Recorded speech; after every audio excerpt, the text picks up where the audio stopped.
நாட்களில் 10 நாடுகளை கடந்து வெறி கொண்ட சாதனை.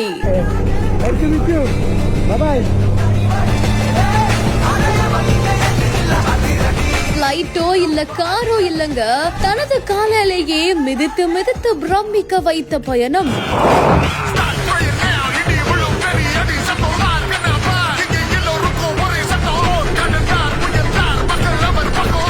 சைக்கிள் பயணத்தால் உலக நாடுகளை திரும்பி பார்க்க வைத்த பின்னணி என்ன?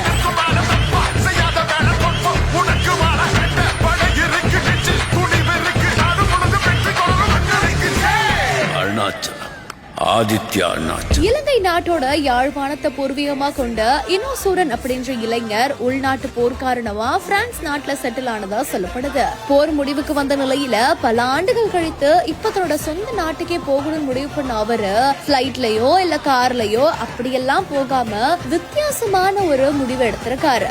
அதாவது சொந்த கால்ல மிதிச்சு மிதிச்சு அவரு சைக்கிள்ல போகலாம் அப்படின்னு முடிவு எடுத்திருக்காரு.